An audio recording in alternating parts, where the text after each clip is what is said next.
time for the March Homestead Huddle, some Q&A, some tips for the month of all the things to be thinking about this month around your homestead, around your property, in the garden, in the food forest, with animals, in the fields, in the pastures, and even in the shed. So every month, if you're new here, I try to sit down for 30 minutes or so, go through some questions from some of the crew on the Patreon family, and then talk about the 3 most important things that you could be or should be doing in your homestead this month.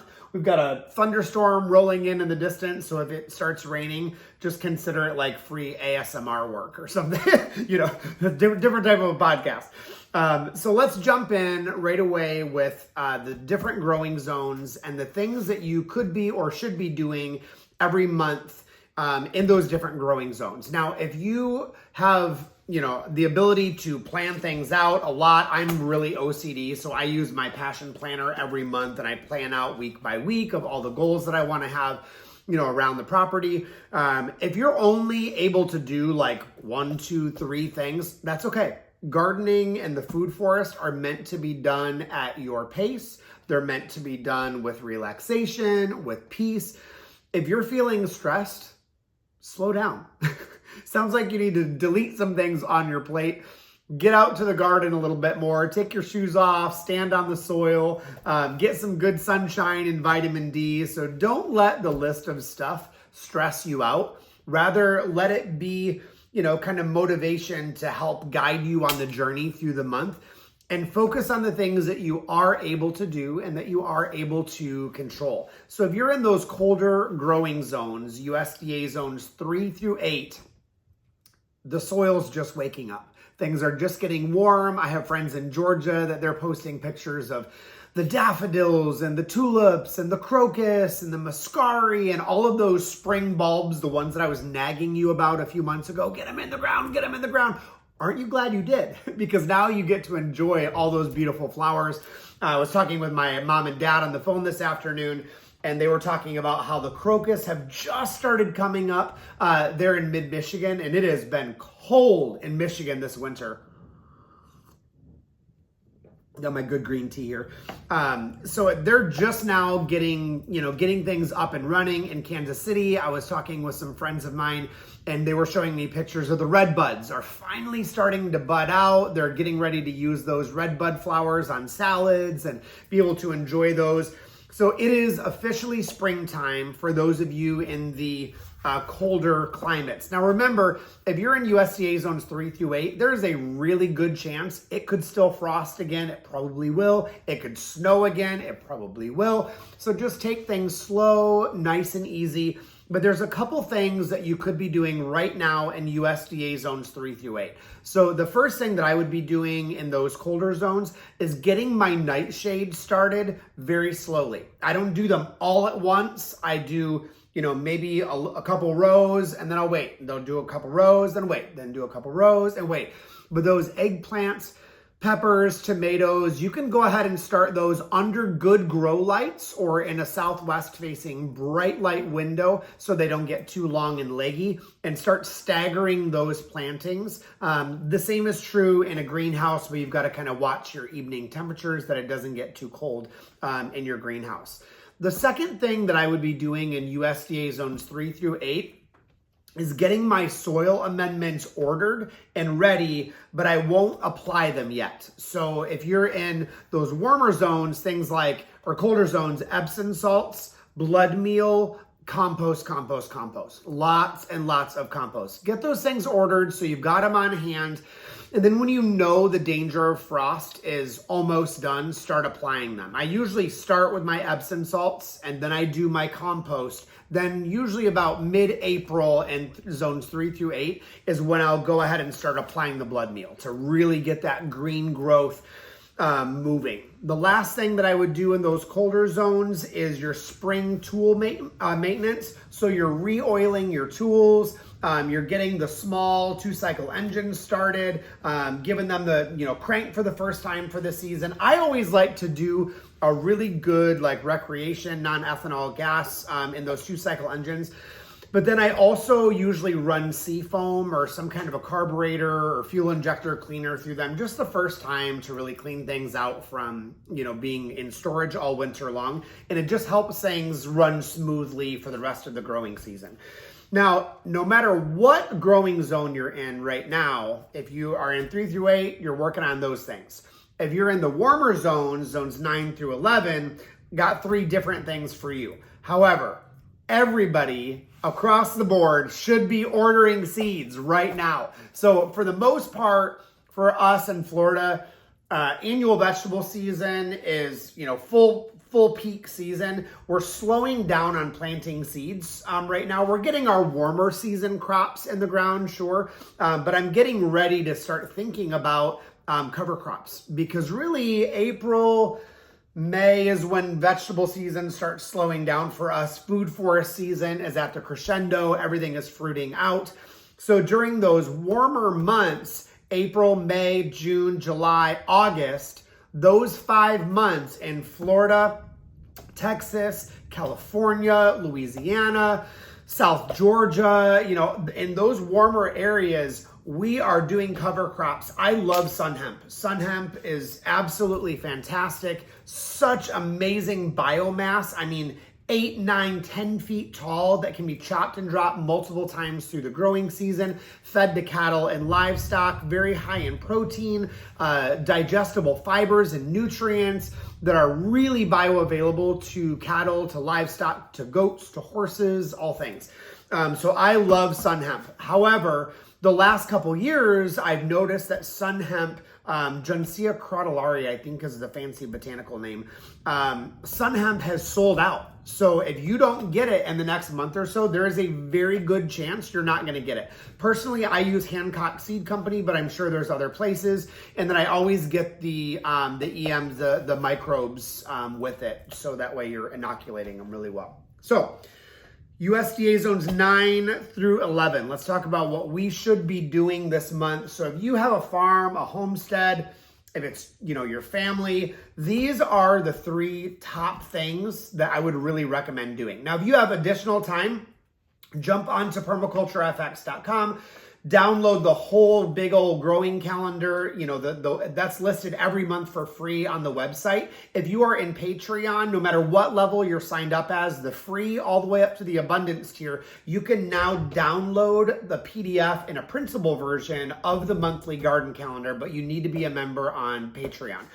So that's patreon.com/permaculturefx. And I should note also, Apple and Android have really started putting their hands in the pot on those. So they are charging between 15 and 30% in-app fees, but you can get around it. So when you initially sign up, this doesn't impact anybody who's already been a member. It's just new people signing up. When you initially sign up, do it on your laptop or your desktop, and then you forever don't have to pay those in-app fees. You can access it on your phone, you can check it on your iPad, you can check it on your Kindle, whatever. You can access it in all the other places, but your initial sign up does need to be on a desktop or a laptop in order to avoid all of those stupid in-app fees. Everybody just gets so freaking greedy. It's ridiculous to me.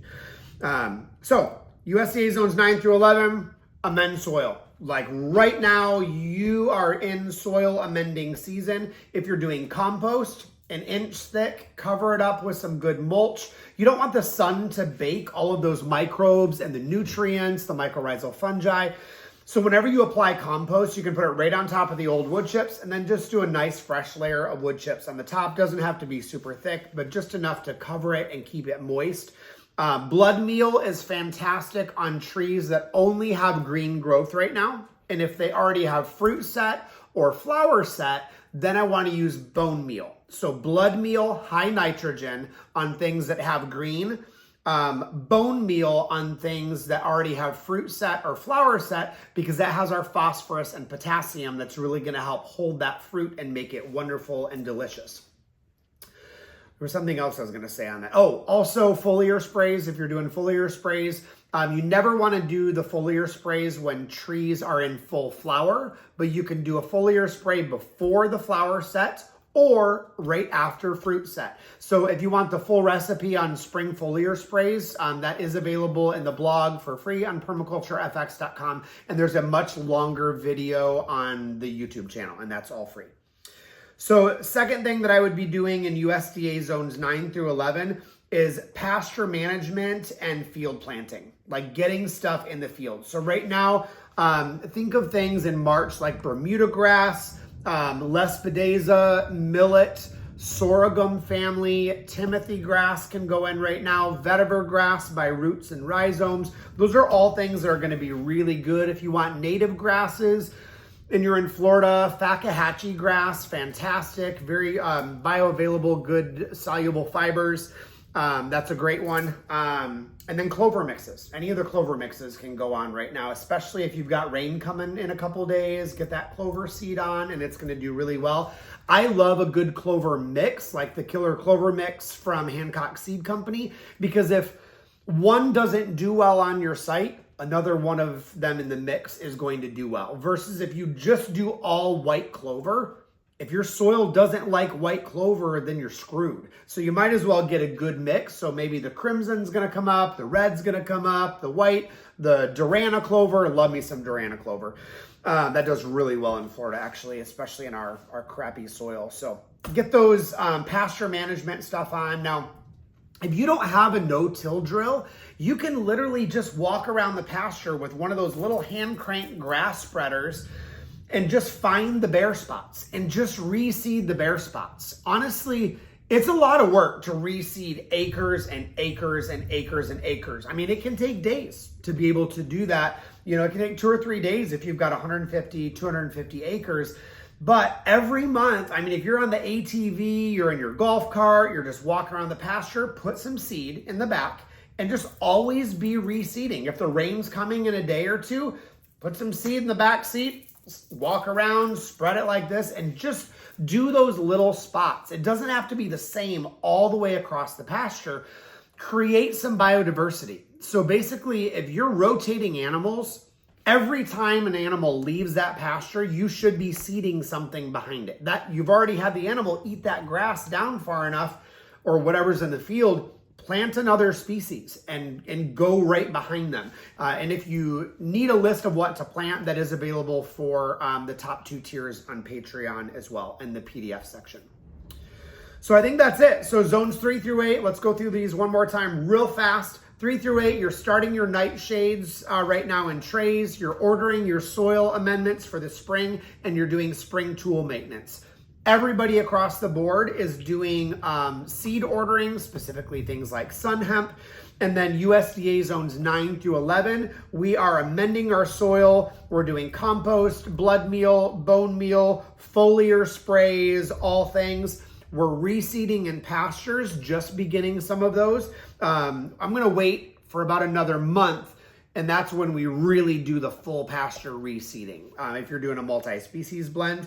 And then the last thing for 9 through 11 is make sure you've got your compost on order and your wood chips on order, or on hand rather, so you can be applying those as we enter the season. So those are the necessities. Now, if you have extra time and you're going, you know what, I got those couple things done, I've got my major bases covered, I kind of looked at the monthly gardening calendar, I think we're doing pretty okay, awesome. For those of you that have homesteads and you're going, oh my gosh, I'm looking around, there's an endless list of stuff. I have some questions here written down from members of the Patreon community of just things that they are thinking about this month. And they're from all over the United States. They're not just from Florida or California. There's Kansas City, there's Michigan, there's Georgia, there's Tennessee, all over the place. There's a couple even in Norway. So there's a lot of really fun questions on this list. And so I will try to specify with each of these questions which category of growing zones, the cold climate or the subtropical climates or arid climates that we're talking about. So let's jump into these questions. So question number 1, if you want to grow green material for compost, what would you plant? So green material for compost, I want something that's going to be decomposing really quickly. And usually an indicator of that is that it has a higher moisture content. So think of like things that are in the brassica family, things like turnips or radishes or beets or kale, broccoli, whatever. Those are going to be really good and easy. Honestly, a lot of those like cabbages and kales, specifically daikon radishes and purple top turnips, you can get those in a deer food plot seed mix. So for me personally, I buy from like Tractor Supply Company a deer plot mix that has a lot of those greens in it.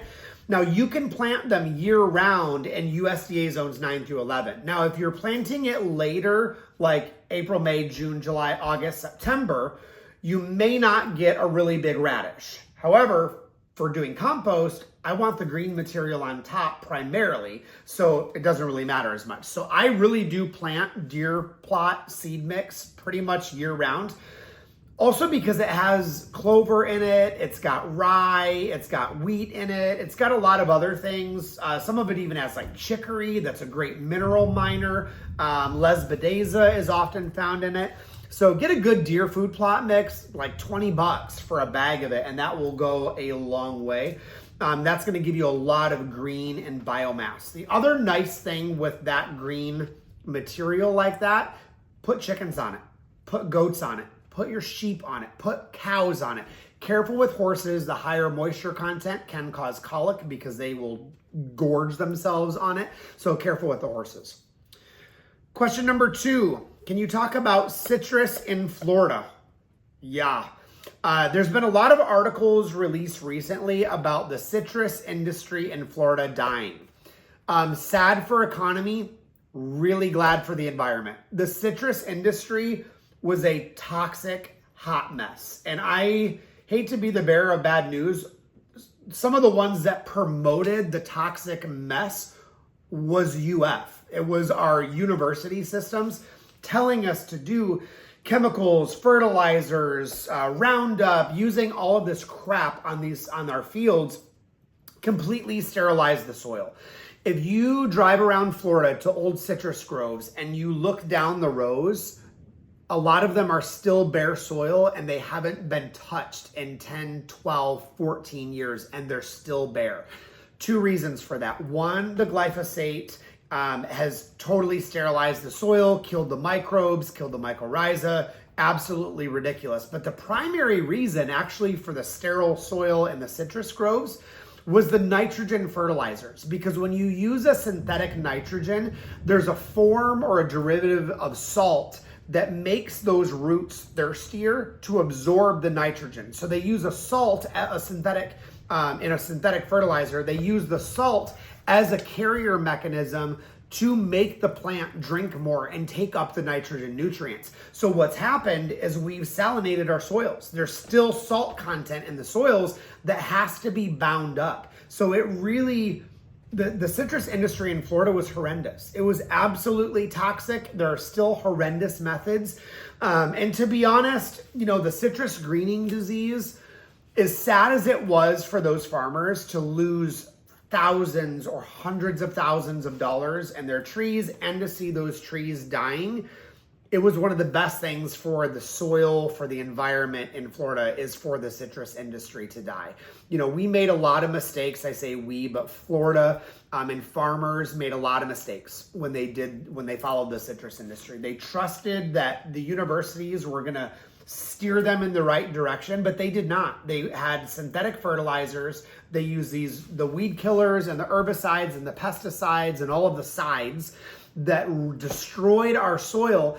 But even the way that they encourage citrus farmers to plant citrus trees is totally unlike how citrus grows in nature. So when you go, and I've been to Asia, I've been to China, I've been to Korea, and when you see citrus growing in nature, it's an understory tree.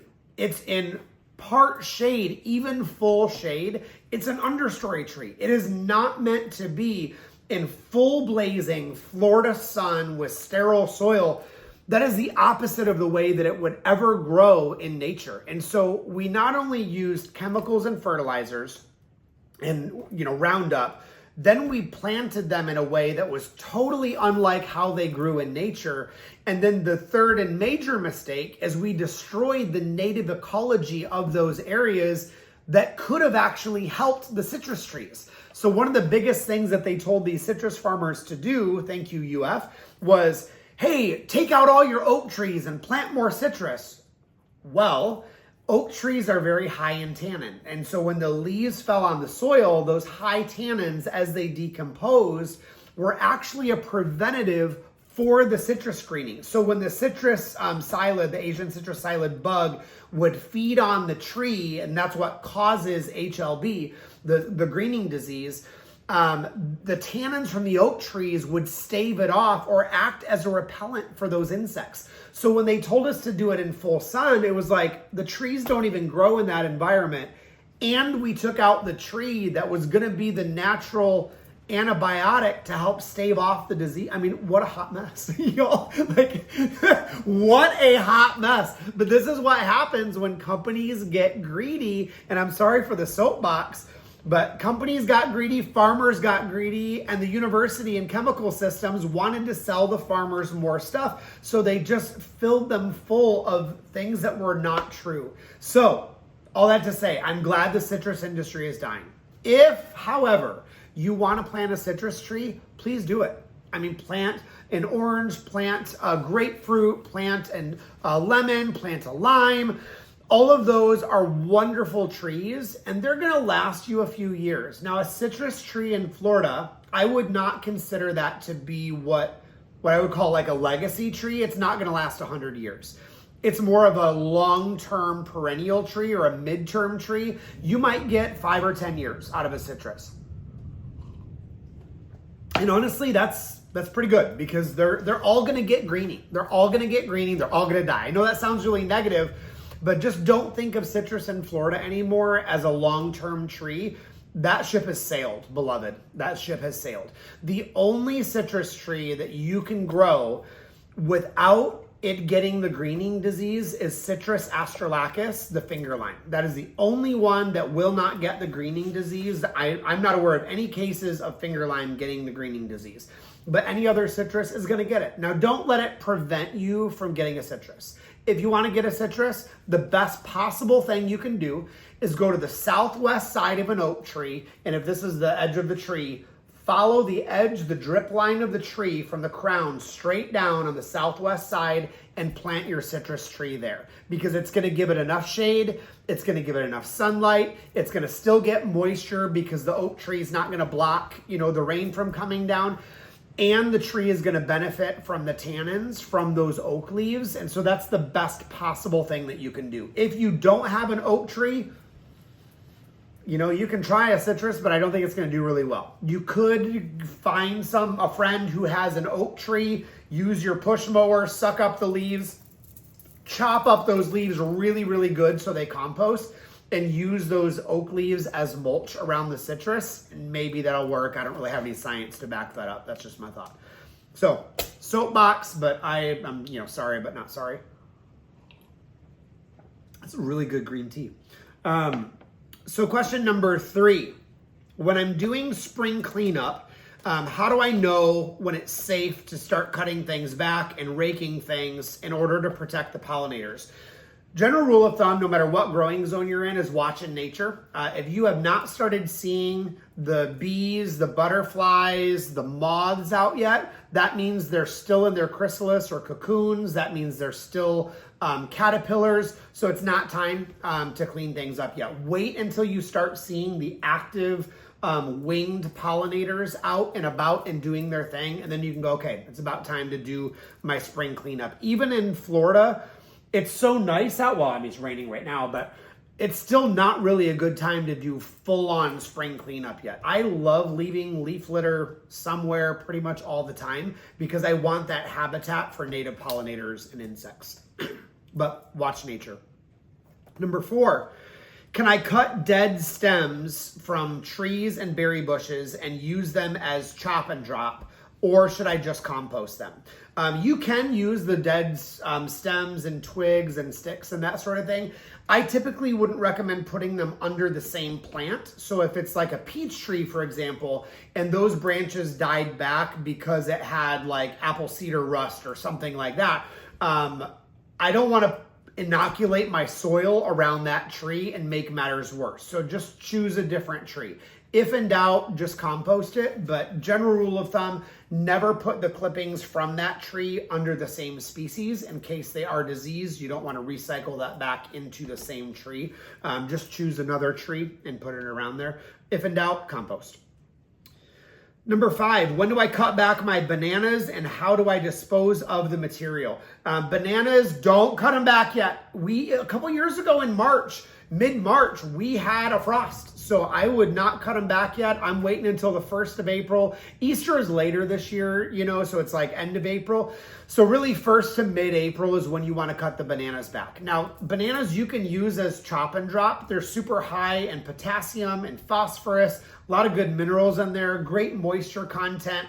I don't put them at the base of the bananas because I don't want to reintroduce disease or whatever back into that. So I typically would use those bananas somewhere else in the food forest around the base of other trees. Use the big thick stalks, of the banana plants, even as like borders, you can make edges and let them just decompose in place. I mean, it's kind of like a free water system too, because there's so much moisture in those things.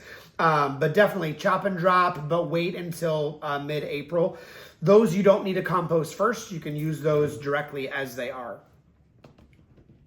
Question number 6. When removing dead plants, should I pull them out by the roots or just cut them off? Generally speaking, I just cut them off at ground level because I don't want to disturb all of the soil activity and the soil biology that's taking place underground. Because a lot of the good nematodes, the probiotics in your soil, the healthy bacteria, the mycorrhizal fungi, that's already interacting and has already interacted with the roots. So I would just cut off the top, what's above the soil, put that on the compost pile or bury it somewhere else and leave the roots in the ground to decompose right in place. Plus you don't want to disturb those earthworms. They're doing a good job. Question number 7, when to cut back or maintain clumping bamboo? Whenever you want, whenever you need it. You can remove the dead canes now, the dead culms now. Great time to do that because you're getting ready to need trellises anyway. So utilize those culms. If you want to use it as mulch, just throw them through the wood chipper. And if you don't have a wood chipper, you can rent one at like a big box store very, very inexpensively. Phone a friend who probably has one. Wood chippers are pretty much junk if you're trying to wood chip wood. You put in so many branches and you don't get crap back. But it works great for Mexican sunflower, for bamboo, for like honey locust or locust trees. Like love using it for that kind of stuff, but for actual like limbs, wood chippers are so overrated. It's so much work and they don't last very long in general. But yeah, I would say right now is a great time to cut back that bamboo, keep it tamed. Plus I like using it, take the leaves of bamboos, the vast majority of them are edible. They're medicinal when they're cooked. So make a great tea out of it. I use the bamboo leaves in bone broth when you're doing a long cooking. You want to make sure that bamboo leaves are cooked before they're consumed as a tea because they have the cyanic glycosides in it. So think about it like a green tomato. No one's going to eat a green tomato, beloved. You're going to be sick. So you cook your green tomatoes or you fry them first, then you can enjoy them. Bamboo leaves are the same way. I use the bamboo leaves and the thin stems to make a tea all the time. And pretty much if I'm doing a pasta, like pasta water, and I'm bringing that water to a boil, I'll throw a couple bamboo leaves in the pasta water. Think macaroni and cheese. That's one of my vices.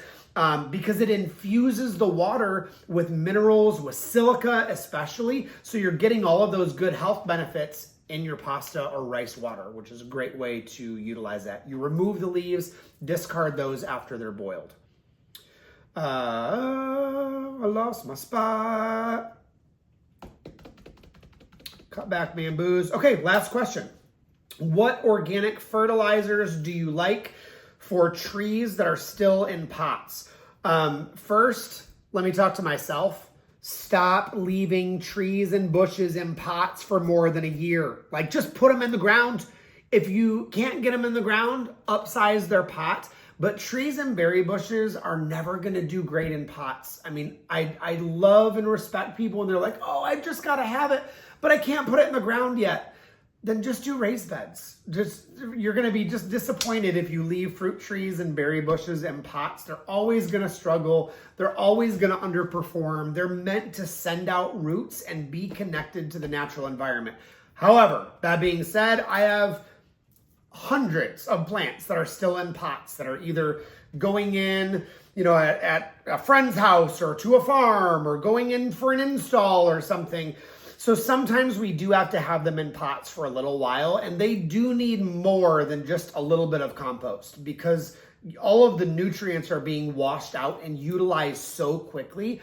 They do require a lot more. You're probably fertilizing about 4 or 5 times a year if your trees are in pots. Now, personally, I like whole ingredient organic fertilizers. Let me say that again. Whole ingredient organic fertilizers.